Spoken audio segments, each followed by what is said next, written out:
এই ধর ধর, এই ধর দিবে না, থামো। এই কি ভাই? এই থামো থামো, চিন্তাই। এই থামো, ধর দিবে না, আসো আসো।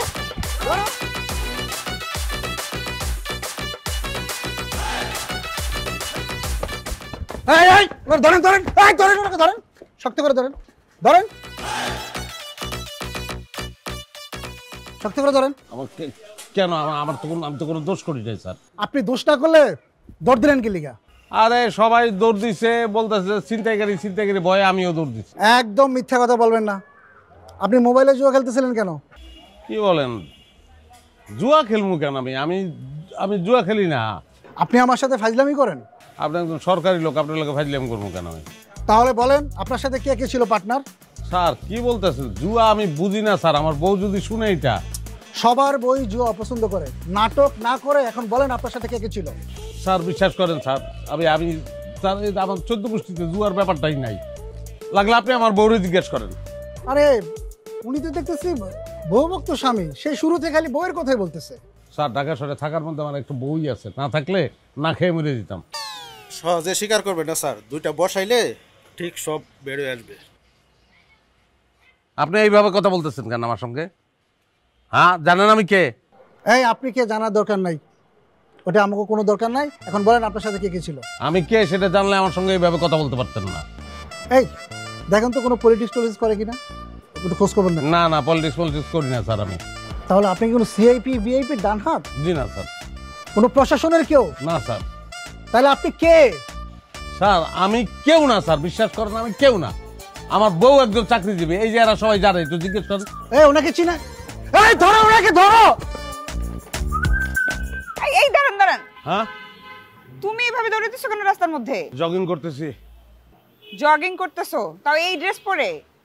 আরে ড্রেস কোনো ব্যাপার না, ফ্যাট কমলেই হয়। তুমি করতেছো এক্সারসাইজ, আবার তুমি ওজন কমাবা, এইটাও আমাকে বিশ্বাস করতে হবে। হ্যাঁ বিশ্বাস করতে হবে, কারণ আছে। কারণ আমি অনেক চিন্তা করে দেখছি যে এরকম সুন্দরী একটা মেয়ের পাশে আমি বেমানান, বুড়ি চুরি হয়ে গেছে। এই জন্য ডিসিশন নিচ্ছি ব্যায়াম করবো, ফ্যাট কমাবো, হ্যান্ডসাম হয়ে যাবো। কত চেষ্টা করলাম তোমাকে জিমে পাঠানোর, একদিনও যাও নাই। কয়দিন গেলে বোঝা যাবে যে তোমার দম কত। এখন উঠো, রিকশায় উঠো। জীবনও রিক্সা উঠবো না, তুমি আমার ইগোতে আঘাত করছো না। কয়েকদিন পরে আমার দম চলে যাবো। রিক্সা উঠবো না, তুমি যাও। আরে হইছে, এত দৌড়ানো লাগবে না, উঠো না, বাসায় যাব। তুমি যাও, তোমার রিক্সার পিছন পিছন আমি দৌড়াবো, যাও। আজকে আর দৌড়ানো লাগবে না, উঠো চলো। তোমার আমি বলছি রিকশায় উঠতে। উঠবো না।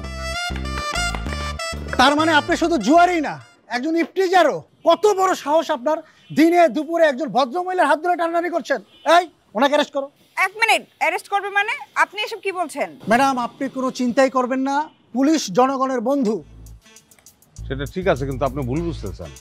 থানায় নিয়ে জিজ্ঞাসা করলে বুঝবেন কোনটা ঠিক আর কোনটা ভুল। বিশ্বাস করেন স্যার, আমি আসলে ম্যাডাম উনি আপনাকে কতদিন ধরে বিরক্ত করে? উনি আমাকে বিরক্ত করবে কেন? আরে ম্যাডাম আমি তো নিজের চোখেই দেখলাম উনি আপনার হাত ধরে টানাটানি করতেছে।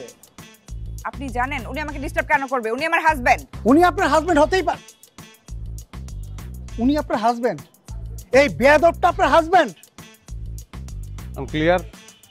আমি আপনার বলছিলাম না যে আমার একটা বউ আছে এবং সেই বউ চাকরিজীবী, এই তার হাত আমি ধরে আছি। আচ্ছা ইন্সপেক্টর, আমি বুঝতে পেরেছি কোনো একটা মিসআন্ডারস্ট্যান্ডিং হয়েছে, ইটস ওকে। আপনারা যান, থ্যাংক ইউ। আসো, তুমি আসো। স্যার দোয়া করেন, আসি। হ্যাঁ ভাই, থ্যাংক ইউ। এই লোক বলে মহিলার হাজবেন্ড। চলেন।